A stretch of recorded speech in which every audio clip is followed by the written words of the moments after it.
Bueno, ¿se escucha bien ahí del otro lado? ¿Que alguien confirme hablando? Sí, sí, se escucha bien. Perfecto. Bueno, Sí, vamos a empezar. La última charla del ciclo después de, no sé si lo escucho, si no me quedo por acá. Hoy nos visita Laura Cúnico, que es licenciada en matemática aplicada y es investigadora asistente del CONICET, en el ICDAR, bajo la dirección de Aldo Vecchietti. Supongo que ya sabe más o menos cómo la modalidad, pero la idea es que ella va a hablar, nos va a contar un poco su historia, cómo llegó hasta la licenciatura, esa es la idea, y después algo de matemática de lo que ella está haciendo. Vamos a hacer preguntas al final, todos los que estamos presentes, y después ella se queda con los estudiantes para que tranquilamente puedan hablar de algunas cosas que deseen. Así que bueno, sin más, ella les va a contar de qué se trata todo esto. Gracias, Lau. Gracias. Bueno, buenos días. Sí. Buenos días a todos. Primero, sorprendida con la concurrencia, le tengo que decir la verdad. Y me van a tener que disculpar, pero al principio de la charla me van a notar nerviosa, porque a pesar de que doy clase y a pesar de que hace años que presento cosas, de todas maneras las presentaciones me generan nervios, digo así las clases. Pero bueno, ya con el tiempo se me va a ir pasando. La verdad es que dudé bastante en venir, les tengo que ser sincera, totalmente honesta. Principalmente porque no sé si tengo demasiadas cosas para contar que les pueda resultar interesantes o innovadoras, pero bueno, lo tomé más como un viaje introspectivo que a lo mejor le puede ayudar a alguno de ustedes a hacer su propio recorrido también. Así que nada, contarles un poquito de la historia, de cómo empezó mi historia y cómo es que llegué finalmente a la licenciatura. Eh, el título es un poco exagerado, pero solamente para llamar la atención, y creo que ya se podrán dar cuenta que la escritura por lo general se me da bastante bien, a pesar de que estudié matemática. Eh, Así que bueno, fue más que nada para que viniera en la línea de lo que se estaba trabajando. ¿Por qué desde el interior? Yo creo que la mayoría lo puede intuir. Vengo de una ciudad muy chica, que se llama Sastre, que es en la provincia de Santa Fe, una ciudad con mucha tradición, muy tranquila, con muchísima seguridad, lo que hizo que mi infancia fuera realmente hermosa, con una gran libertad, la vida de la calle, del deporte, de actividades, que a pesar de ser una ciudad chica tenía muchas actividades para hacer, entonces para mí siempre fue muy enriquecedora, desde muy chiquita, y ya de por sí yo era medio curiosa, entonces bueno, eso me ayudó también. Eh, en esta ciudad yo cursé toda mi educación de pregrado, gracias a Dios tuve la posibilidad de cursarla ahí y de elegir qué modalidad quería seguir. Y ahí creo que hay una pequeña interrupción desde el comienzo de vida educativa, que fue la llegada de la EGB. Yo arranco mi primaria normalmente, cuando llego a séptimo grado se impone esta idea de cambiar la modalidad educativa y de repente pasamos a ser la primera generación de EGB con todo lo que eso implicaba. Dificultades desde no había docentes, o los docentes estaban en formación, o no se sabía muy bien cómo aplicar. La cosa es que estábamos en séptimo grado, que dejaba de llamarse séptimo grado porque iba a ser séptimo año, y después teníamos que elegir qué modalidad seguir con unos 11, 12 años, donde nuestra cabeza estaba en otro lado. De todas maneras, yo ya ahí sabía que a mí me gustaban los números. Lo único que sabía era que me gustaban los números. De hecho, me amigué con la literatura en el segundo año de la secundaria, eh, con la presencia de una docente a la que voy a admirar toda mi vida, que me enseñó a escribir, me enseñó a leer, me enseñó desde cero, yo creo. En fin, cuando tuve que tomar la decisión de qué modalidad seguir, porque a pesar de que ya estaba la GB, yo pasaba de la primaria a la secundaria tradicional, pero se iba a llamar de octavo y noveno año, yo sabía que quería ir por el lado de los números. Entonces, en mi ciudad teníamos 3 secundarias, una contable, una más de humanidades y una técnica. Y yo iba a seguir por el lado de la contable, tengo 2 hermanos mayores que también habían hecho mi mismo recorrido educativo, pero lo mío ya no era por tradición, sino por una elección. Realmente me gustaba eso. Arranco la secundaria, entre comillas, octavo, noveno grado, perdón, en tercero de la secundaria tenía que volver a elegir. Me quedo ahí o me voy a las modalidades de la EGB y decido quedarme ahí de nuevo porque era lo más parecido a lo que a mí me gustaba, que eran los números. Bueno y malo de esa época puedo decir muchas cosas, no me voy a meter demasiado en eso.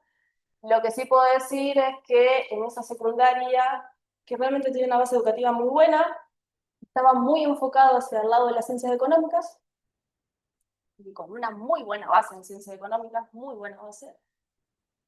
Lo que hizo la FB es que por ahí se perdieron algunas materias, como la física, la química, que aparecieran otras que no voy a mostrar, que para mí son bastante cuestionables o fueron bastante cuestionables. Pero lo que sí tuvo de bueno de nuevo fue que en eso de profundizar en la parte de las ciencias económicas, vimos muchísimo derecho, mucho derecho. Y ahí entendí que a mí me gustaba mucho la contabilidad, pero no me gustaba la parte legal. Si bien nunca tuve dificultad, siempre me resultó muy sencillo, de hecho tuve siempre muy buenas notas en la primaria, en la secundaria. Hasta que llegué a la universidad pensé que era una persona muy estudiosa y me di cuenta que no, que en realidad era una persona que tenía mucha facilidad, pero nunca se había sentado a estudiar. Bueno, yo lo sorteaba de todas maneras, no tenía ningún drama, me iba súper bien, pero la parte legal no. Entonces cuando llegué a quinto año, le voy a seguir diciendo quinto año porque para mí la secundaria fue igual, y tuve que tomar la decisión de ¿qué hago? Había una sola cosa que yo sabía y tenía en claro, que quería seguir estudiando. Sí o sí, yo iba a seguir estudiando. De nuevo, un poco, no era extraño, ya les dije, 2 hermanos mayores, los 2 son ingenieros agrónomos, los 2 siguieron el mismo rumbo, se fueron a estudiar afuera. Un poquito de la vida de vivir afuera, sabía lo que era por mis hermanos, nada, hasta ahí. Cuando tuve que tomar la decisión de qué hago, qué me voy a estudiar, sé que me quiero estudiar, pero qué me voy a estudiar, ahí me encuentro con un millón de dudas. Si tengo que ser sincera, el sueño de mi vida fue estudiar astronomía, desde chica. Astronomía, sí. Totalmente inalcanzable. Para mí, por una cuestión de distancia, por una cuestión económica, en mi casa siempre fueron 2 estudiando fuera, una mamá que nos mantenía y hizo todo lo que pudo y muchísimo más por nosotros, pero era muy difícil. Entonces, irme a Bariloche o irme a Córdoba era insostenible.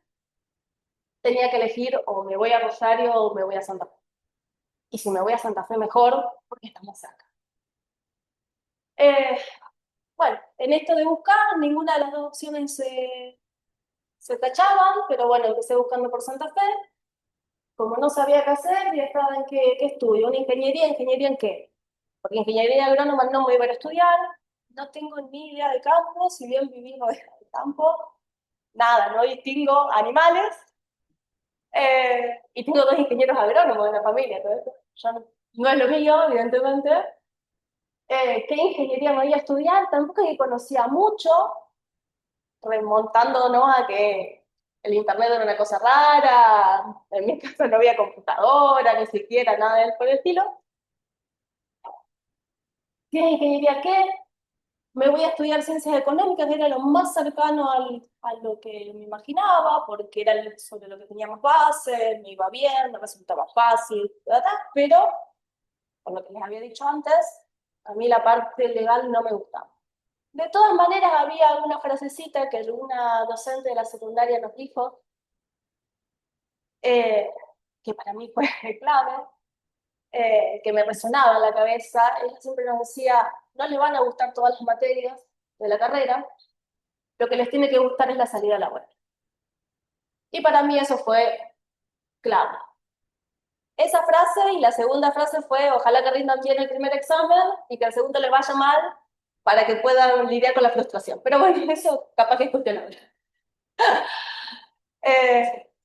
Igual me hubiese gustado porque también hay una cuestión ahí muy de autoexigencia y de que nunca te vaya mal cuando sos chico, que cuando entras a la universidad a lo mejor no sabes muy bien cómo manejar. Bueno, entonces en esta búsqueda, no sé cómo, porque mi memoria es muy frágil, vengo a la Feria de las Carreras y obviamente en esto de ir mirando stand, lo primero que hago es sacarme ciencia económica y al profesorado de matemáticas. ¿Qué me pasaba con el profesorado de matemáticas? Si bien a mí me gustaba, yo no sabía si me veía como docente toda mi vida. Lo que sí había en mi inconsciente, y tampoco sé por qué, porque no conocía otra cosa, es que yo sabía que me iba a ir de mi ciudad. Yo sabía que me iba a ir y que no iba a volver. No me pregunten por qué, nunca viví en ningún otro lado. El viaje más alocado que había hecho en mi vida hasta ese momento era el viaje egresado. No había forma de que yo lo supiera, pero bueno, había algo en mi inconsciente que sabía que se iba a ir. Vengo a la Feria de las Carreras, me voy por esos stands, me voy a los de ingeniería y llego al de la licenciatura en matemáticas.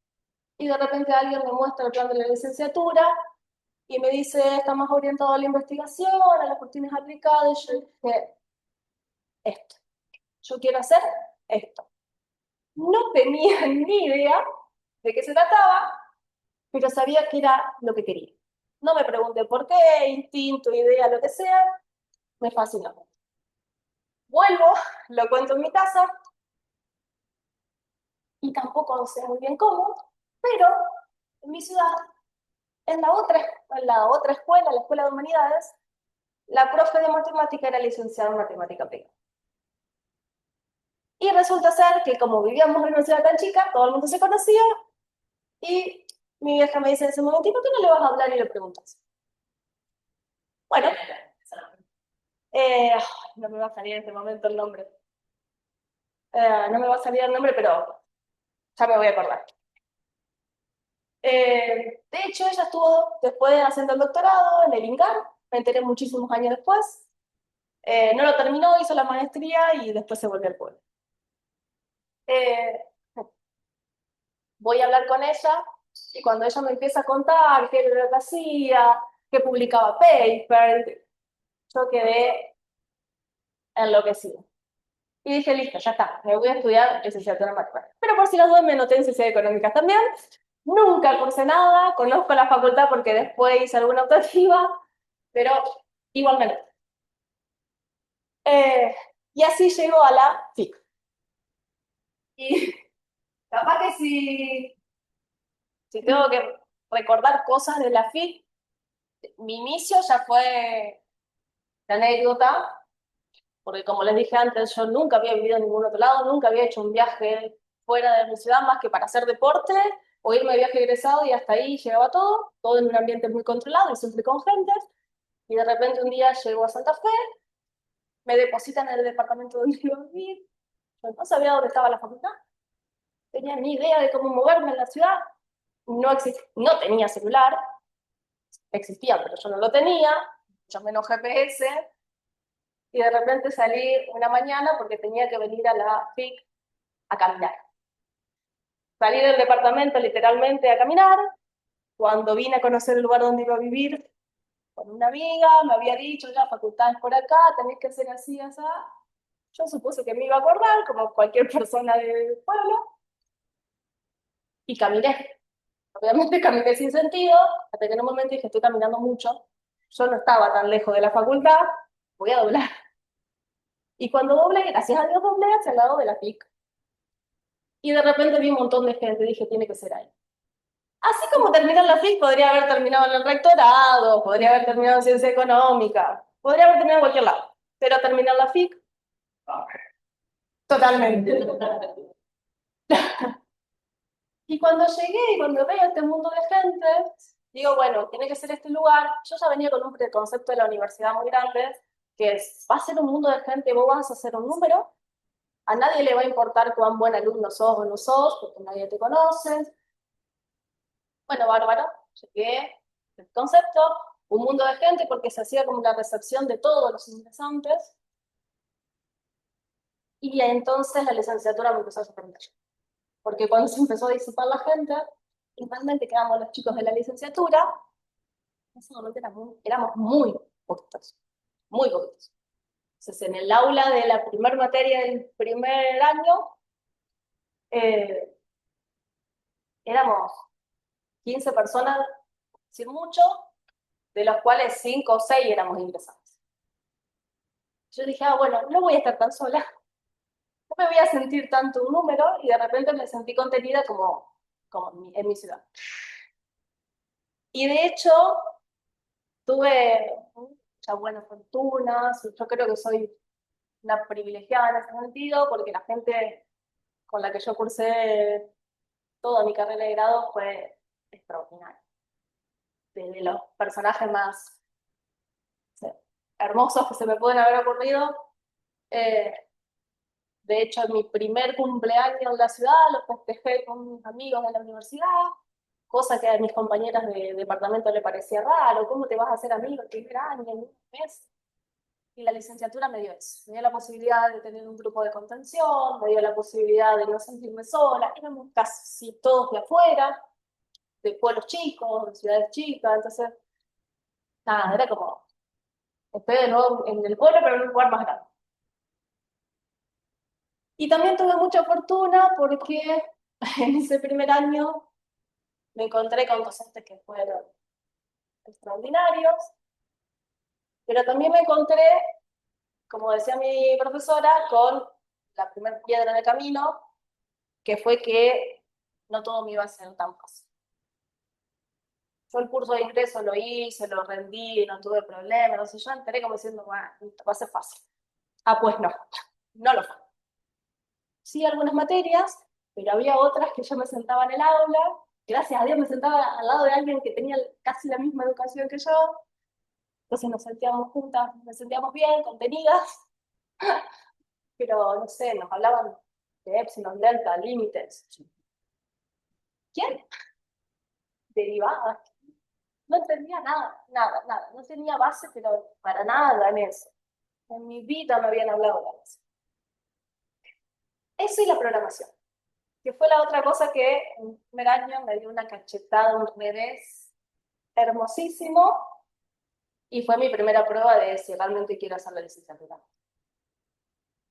Paradójicamente, hoy me dedico más a programar que a otra cosa, y las materias que más miedo me dieron, más dificultades tuve, son las con las que formé mi camino después. Bien, transcurro el primer año, logro superarlo. Después de, no sé, algún momento de inspiración en el que terminaba entendiendo, decía, bueno, historia por acá.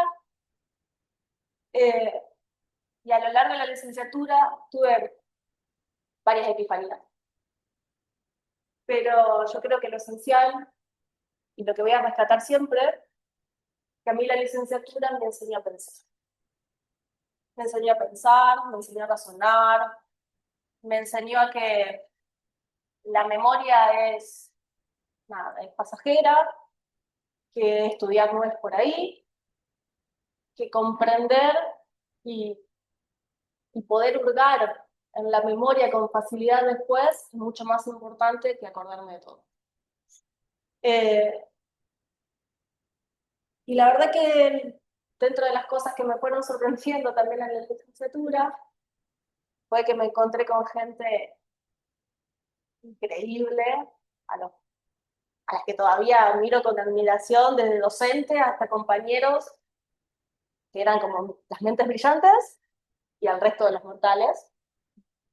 pero todos con una humildad para enseñar, para compartir, que para mí fue excepcional. Y realmente me marcó un antes y un después, porque hoy como docente, para mí la lejanía del que más sabe no es el camino. Al contrario, la cercanía, la humildad, el poder transmitir desde otro nivel, me parece mucho mejor que el dar una cátedra adelante y ser inalcanzable. Más allá de que no lo voy a hacer jamás, pero me parece que eso fue una de las cosas que más me marcó profesionalmente después. A lo largo de la carrera y hasta aproximadamente tercer año, yo estaba convencida de que cuando hiciera mi doctorado, porque a todo esto yo arranqué la carrera diciendo yo quiero hacer el doctorado, porque lo que yo quiero hacer es investigación. No sabía muy bien qué era, pero yo quería hacer mi doctorado, entrar a CONICET, que había descubierto ahí cuando terminé la secundaria, y hacer investigación. Entonces siempre cuidé mi promedio, con una autoexigencia desmedida, porque no era de mi casa, era una cuestión totalmente interna, pero bueno, un montón de factores. Hasta el tercer año yo estaba convencida de que cuando siguiera el doctorado iba a ser álgebra. Amaba el álgebra. Amaba, a otro nivel. Y en tercero o cuarto año, de nuevo, soy muy mala con las fechas, todo lo que puedo contar es aproximado, descubro la optimización. Tengo una materia que es optimización, en el cual en la práctica la teníamos a Gabriela Corsano, que no sé si alguna vez se lo dije, pero fue mi inspiración para, para lo que siguió. Y cuando vi optimización dije, no era por allá, es por acá. De nuevo, me enamoré, pero fue como, sí, yo quiero hacer esto, quiero hacer optimización. Lo que me pasó en todo ese transcurso, bueno, primero me enfermé, nada que no se pueda sortear porque estoy acá, pero bueno, eso me mantuvo un poquito alejada de la universidad unos meses. Una vez que terminé con esa lucha interna, porque yo estaba bien, dentro de todo estaba bien, había otra cosa que un poquito me ponía el freno, que era, yo no soy del grupo de las mentes brillantes, yo soy del plano de los mortales. Entonces, a medida que iba transcurriendo mi carrera de grado, yo veía el doctorado cada vez más lejos, pero muy lejos.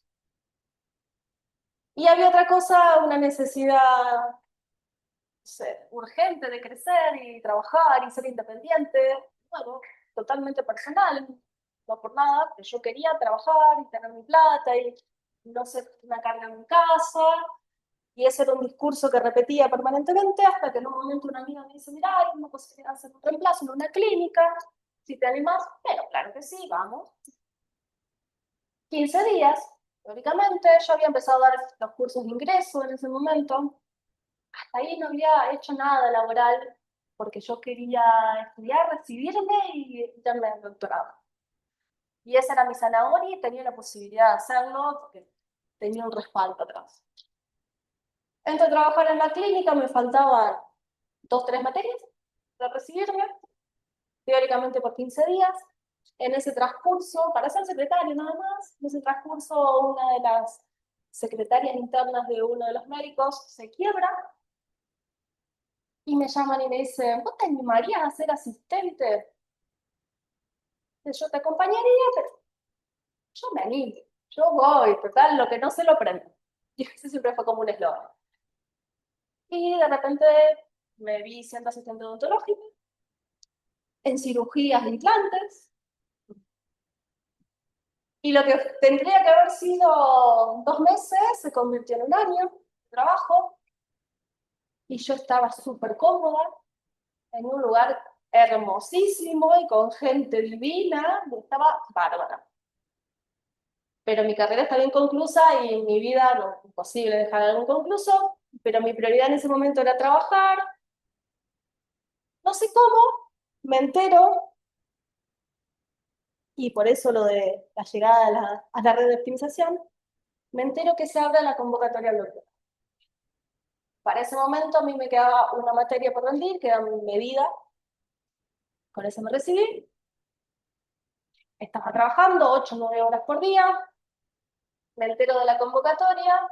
Y si bien para mí ya era un plan casi inalcanzable, dije, bueno, me presento. Quien nos cuenta de la convocatoria es Gabriela, justamente. Y cuando me presento a la convocatoria, me presento justamente a la línea de investigación de la optimización, que era, en su momento, yo sabía que se hacía en el INGAR. No sé cómo, pero quedé preseleccionada, me reuní con varios grupos de investigación en ese momento, cada uno nos contaba qué proyectos tenían vigentes, para ver si nos interesaba, si cuadraba con nuestra formación y demás. Terminadas esas entrevistas, hacíamos un orden de mérito, y los profesionales también, ellos, cada uno de las personas que te habían entrevistado también, si linkeábamos, te presentaban a las becas del COSE. Yo hice todo el proceso, de hecho, cuando fui a la entrevista a INGAR, salí de trabajar con un AMBO, pero para que no se note que era un AMBO, me puse una campera encima, pensando que nadie se iba a dar cuenta, y fui a mi entrevista. Hice todo el proceso, y en todo momento yo dije, bueno, no me van a elegir, había mucha gente interesada. Bueno, en un momento llega un mail donde me dicen, te quiero postular a las becas del CONICET, y todavía me acuerdo de la gallina, porque para mí era la zanahoria que me trajo Santa Fe. Me presento, convocatoria, para los que conocen el CONICET, las convocatorias son largas. Estamos en julio y los resultados van a estar para abril. No, miento, para fin de año, diciembre, para empezar en abril. Bueno, nada, yo seguí trabajando, qué sé yo, pero preparando la materia que tenía que rendir, por si por esas maravillosas cosas de la vida llegara a ocurrir, entraba con ISET, necesitaba esta receta. En diciembre me llega la notificación de que me dan mi beca doctor, que para mí fue de increíble lo que sigue. Y en ese momento también fue un poquito doloroso, si tengo que decir la verdad, porque dejar el trabajo no me fue fácil. Realmente estaba muy cómoda y estaba muy contenta, y de hecho había considerado hacer la carrera de asistente doctoral. Ingreso en GAR, en ese momento, con Aldo Becchiete, el mismo director que tengo hoy en día. Con él hice mi beca doctoral, de tipo 1, tipo 2, postdoctoral, y después el ingreso a la carrera. No. Cuando ingreso en GAR, me encuentro a lo mejor con el segundo hito quizás para mí, que fue dejar de pensar como matemática y acostumbrarme a trabajar con ingenieros. Y realmente había una diferencia grande. Ni buena ni mala, era distinto y me costó, la verdad me costó, yo creo que les costó más a ellos que a mí, porque yo era bastante terca. Pero el doctorado fue también magnífico. Yo creo que la licenciatura me dio tanta base que lo que fue el curso de formación del doctorado no me resultó difícil para nada. La tesis tampoco me resultó difícil, porque al principio les dije, la literatura se me da bastante bien, o sea que escribir la tesis fue bastante rápido para mí. No así encontrar un hilo conductor, pero eso es otro tema, pero escribir la tesis fue rápido. Ay, ya me olvidé, me fui por las ramas, perdón, en este momento es cuando empiezo a hablar mucho porque ya me relaja. Les decía, entro al doctorado, que para mí fue magnífico por varios motivos. Cuando entro a INGAR, entramos 10 becarios en ese año, fue el boom de CONICET. De nuevo, toda gente del interior, muchísimos grupos de alumnos espectaculares. Entonces fue como volver a la universidad, pero ahora en el doctorado. Realmente fue hermoso. Lamentablemente después con el tiempo cada uno siguió su camino, en su mayoría quedamos muy poquitos en el lugar.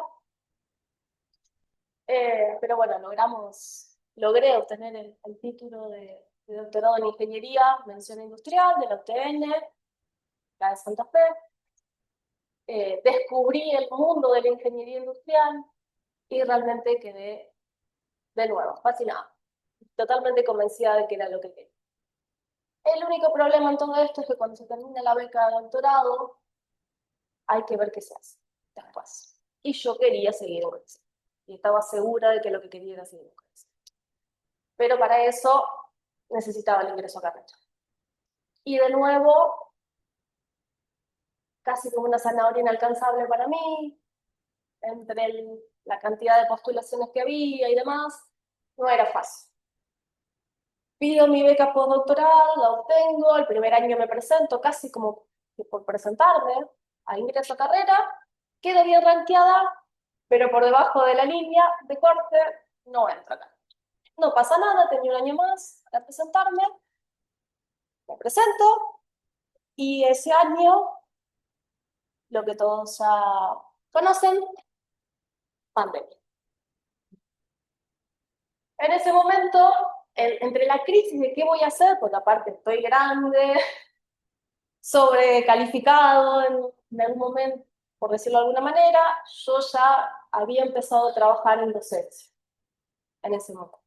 Pero tenía muy pocos cargos. Había abierto el paraguas, por si las dudas, con la gran fortuna de haber ingresado a trabajar en UTN, en análisis matemático, que fue la segunda paradoja para mí. Pero a medida que se acercaba el fin de la beca postdoctoral, la desesperación me ganó y empecé a buscar más docencia. Y de nuevo, con mucha fortuna, porque para cuando vino la pandemia yo me quedé sin beca doctoral, pero tenía cargo full en UTN.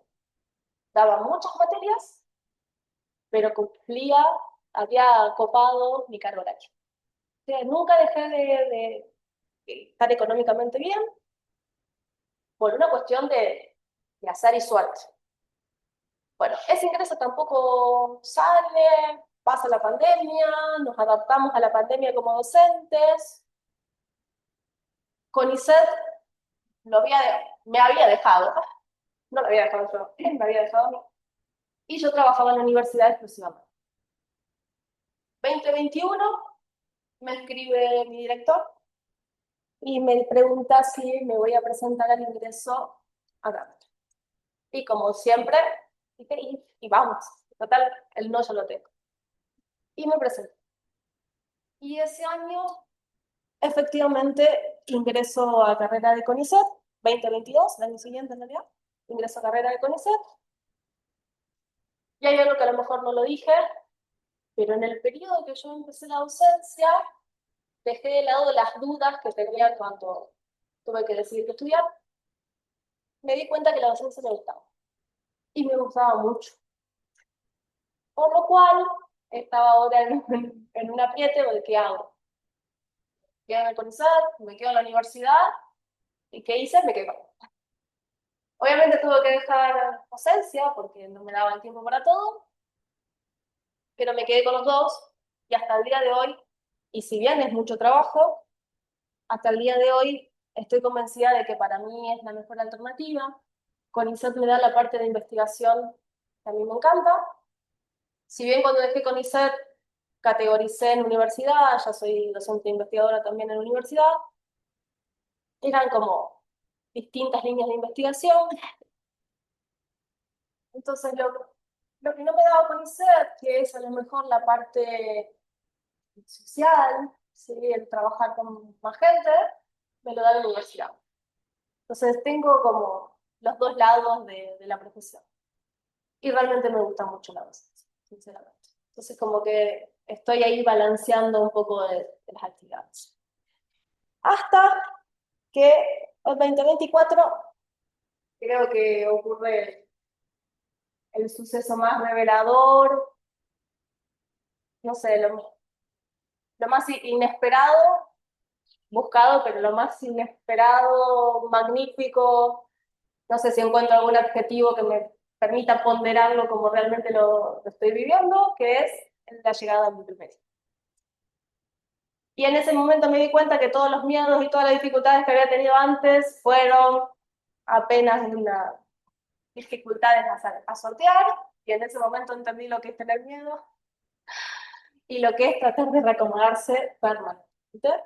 Pero bueno, lo cierto es que al Tetris de mi vida profesional y personal se le agregó lo más importante que tengo hoy en la vida y sin ninguna duda el mejor título que puedo llegar a tener. Y lo digo quizás de una manera un poco sorprendida de mí misma, porque si me lo preguntaban un par de años antes, el discurso hubiese sido otro. La cosa es que hoy por hoy sigo un poco con todo, un poco con investigación en optimización, pero tratando de buscarle una nueva beta, quizás también en esto de ser un poco curioso, y en docencia en UTN. Como les había dicho Estefanía, la idea era contarles un poquito cómo llegué hasta acá, contarles un poquito del trabajo, no los voy a aburrir, ni voy a profundizar demasiado, les traje un par de casos, se nota que soy santafesina porque las S nunca las recuperé. En casos de estudio, solamente para contarles rápidamente sobre lo que estuvimos trabajando. Obviamente las líneas de investigación fueron cambiando a medida que fui transcurriendo dentro de CONICET, Mi etapa doctoral estuvo netamente focalizado en modelar incertidumbre. Ingreso, de hecho, como matemática a un grupo de ingenieros donde ya hacían modelados a mediano y largo plazo, abocados a la industria particularmente, pero querían manejar incertidumbre. Y en esa búsqueda de manejar incertidumbre pasamos por varios factores hasta que en un momento, en un seminario, investigando cosas, descubro la lógica difusa, que era algo que jamás había escuchado en mi vida, y obviamente me llamó la atención, y resulta ser que mi tesis fue hacia allá. Pero sin embargo, en el medio trabajamos con modelos estocásticos, two-stage, robustos, posibilísticos, trabajamos en modelos de diversificación de la matriz energética nacional, hicimos modelado diverso, determinístico, no determinístico, un poco de todo. Cuando pido la beca postdoctoral, seguía obviamente en optimización, seguía en modelado, pero la idea era hacer aplicación de lo que había sido mi trabajo doctoral. Y en ese momento aparece por primera vez la idea de trabajar con aprendizaje automático, lo cual, de nuevo, tampoco tenía idea, pero me pareció muy interesante. Pero en ese momento estábamos más focalizados en la parte de sostenibilidad, entonces no terminamos, digamos, de abrir el abanico. Cuando ingreso a carrera, directamente ya me voy a la idea de trabajar en optimización y aprendizaje automático, no dejando de lado la parte de incertidumbre y sostenibilidad, pero sí tratando de ir un poquito más orientado a esa parte. Nos abocamos a modelos específicos de retail y de agroindustria. Eran casos reales, estuvimos trabajando con algunas redes nacionales. Y ahora, recientemente, con algunos compañeros de UDA, algunos del área de ingeniería de software, los ingenieros y yo decidimos juntarnos y realmente ir hacia la integración de la investigación operativa y la ingeniería del software, particularmente con algoritmos de aprendizaje automático. Y en eso estamos trabajando o intentando avanzar hoy en día. Así que les traje un ejemplo de cada uno de estos polos en los que hemos trabajado. Este es el caso de un modelo disyuntivo. El grupo ya era especialista en modelado disyuntivo. Para mí también fue algo nuevo, pero la verdad muy lindo. Trabajamos un modelo multiobjetivo porque queríamos ver el lado ambiental, inspirado especialmente en un caso de estudio real de una cadena minorista de nivel nacional, que en este momento ya está, creo, que se había acercado al grupo por otra cuestión, pero bueno, nos sirvió como caso de estudio para seguir avanzando. La idea era hacer una ponderación tanto económica como ambiental, pero desde el lado de la logística. Esa compañía tenía en ese momento distintos almacenes, contrataba cross-docking y tenía puntos de venta minoristas, y estaban interesados en ver qué posibilidades había de mejorar, económicamente hablando, la cadena de distribución. Lo que nosotros hicimos a posteriori fue a eso agregar un análisis ambiental, lo postulamos desde el punto de vista de selección de vehículos eléctricos, y en ese modelado,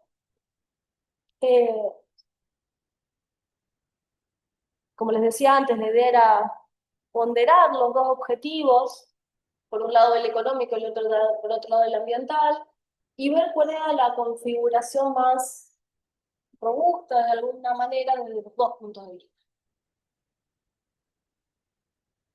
Generamos el modelo, no es ese modelo solamente, esas son solo las disyunciones, que eran las decisiones centrales del modelado. Teníamos mucha libertad en ese momento, se podían cerrar depósitos, abrir, se podían contratar cross-docking, contratar espacios de almacenamiento adicional, se podían seleccionar rutas, teníamos flotas de vehículos, teníamos mucha información, muchas tiendas y un gran recorrido porque era una cadena nacional, de alcance nacional. Realmente era un caso muy interesante. Bueno, las dos decisiones que ya les comenté antes, una meramente económica y una ambiental, orientada desde la reducción de emisiones de gases de efecto invernadero. Siguiendo una normativa, sí, buscamos algunas normativas, algunas cuestiones legales que podían darle un peso detrás de esa decisión. Obviamente se resolvió.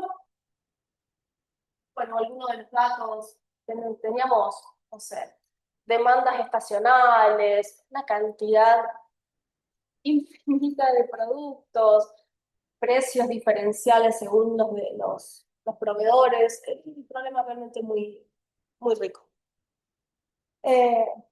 Cuando se resuelve, se determinan distintas configuraciones posibles de esa red, se eligen rutas de distribución, cantidad, volumen, tamaño de depósito, de cross-docking y demás.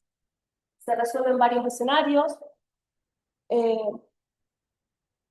Y bueno, se hicieron distintos análisis. Posteriormente se desarrolló un algoritmo para determinar de todos los escenarios posibles cuál era el más robusto en términos de no necesitar cambios ante el efecto de incertidumbre en los precios, principalmente de los combustibles.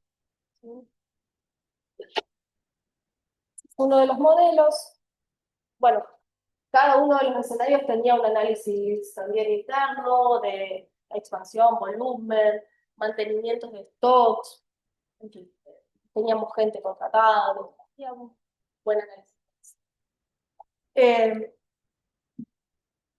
Y por otro lado, el caso más reciente, que era el que les contaba antes, un poco de la mano de modelar, uno se va dando cuenta cuáles son las limitaciones que tiene cuando está modelando, cuando está tratando de resolver más que modelando. Y una de las principales limitaciones que tenemos es que los modelos explotan rápidamente en tamaño y hace que la resolución se vuelva entre conflictiva y casi imposible. Entonces, muchas veces se toman decisiones, se usan heurísticos y demás, pero lo que nosotros intentamos hacer hoy es aprovecharnos de la aparición de la digitalización, de todo el volumen de datos que eso nos implica, que tiene información muy rica a la hora de modelar, que nos permite hacer modelos cada vez más realistas, pero que hace que a la hora de resolver todo se complique un poco más. Entonces dijimos, bueno, si bien la digitalización, por un lado, nos está dando un montón de información y nos está ayudando a profundizar en el modelado, también nos está complicando un poquito a la hora de resolver.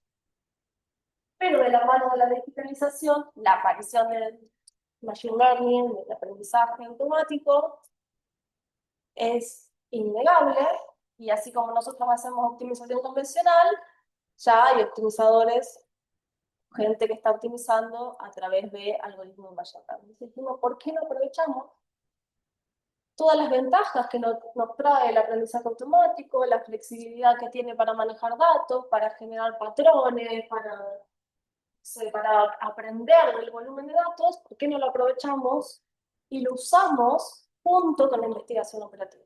Lo usamos con la optimización convencional. La idea no es que la optimización sea un soporte del aprendizaje, ni que el aprendizaje sea un soporte de la investigación, sino que trabajen un poco en forma integral. A eso es lo que apuntamos. Entonces, nos pusimos como objetivo generar un entorno, un flujo de trabajo que nos permite integrar las dos disciplinas. Hace muchos años yo había estado trabajando con ingeniera de software para generar mantenibilidad en los modelos, aprovechar del scrap, de la ingeniería del software, aplicado a la investigación operativa. Y un poco desde ahí ya me había quedado la idea de que son dos disciplinas que parecen muy distintas, pero en realidad son hermanas. Así que desafío generar ese flujo sistemático que sea extendible, que sea fácil de mantener, que tenga la posibilidad de alcanzar distintos entornos.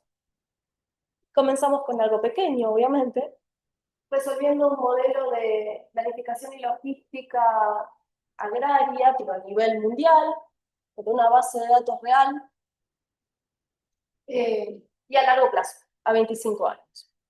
Con ese caso de estudio, generamos un modelo que es ese, así, compacto. Un modelo que si uno lo ve, no tiene nada complejo, un par de ecuaciones de balance de masa, nada del otro mundo, y no tiene una gran cantidad de datos tampoco, y sin embargo es tan combinatorio que no alcanza óptimo. Si bien el modelo no es tan grande, de todas maneras, con un tiempo razonable, alcanza una solución factible, tiene solución, pero con un gap del 70%, que es altísimo. Entonces dijimos, bueno, este caso de estudio, ¿por qué no lo usamos para generar nuestra metodología de trabajo integral? Y decidimos comenzar con la integración de la optimización con un algoritmo de aprendizaje, que era un algoritmo de clusterización. La idea es generar una clusterización de los datos de los países que conocemos, que son productores y que tienen demanda. Con esa clusterización, nutrir al modelo de optimización modificado, y al modelo original lo modificamos a un modelo de 2 etapas, donde por un lado optimiza el intercluster, los flujos de productos intercluster, y una vez que tiene esa solución, nutre a otro modelo intracluster dentro de cada cluster. Se resolvió, se analizaron los resultados desde una perspectiva cuantitativa, cuánto mejora efectivamente la solución, pero también desde una perspectiva más cualitativa de cuál es la mejora en el gap o cuál es la mejora en la solución total. El modelo, por supuesto, tiene 1.000.000 de decisiones, cuánto se compra, a quién, entre qué países hay intercambio, cómo mantiene el stock y demás, pero nuestro objetivo en realidad es justamente ver cómo las dos disciplinas se ayudan para mejorar. Este trabajo después lo continuamos y de nuevo generamos un algoritmo para tomar de las clusterizaciones que habíamos impuesto inicialmente como metodología de trabajo, el nivel de clusterizado que mejor se adapta a nuestros criterios de parada. Bien, ya está ahí. Muchas gracias a todos, gracias por la atención. Si hay preguntas, trato de responderlas, no prometo.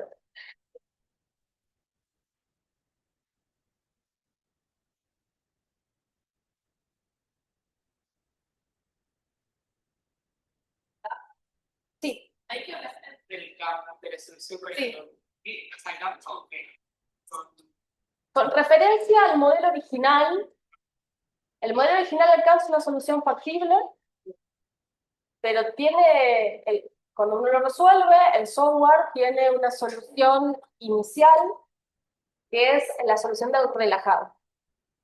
Entonces, en función de eso, genera un gap, la diferencia entre la solución de ese relajado y la solución que está obteniendo.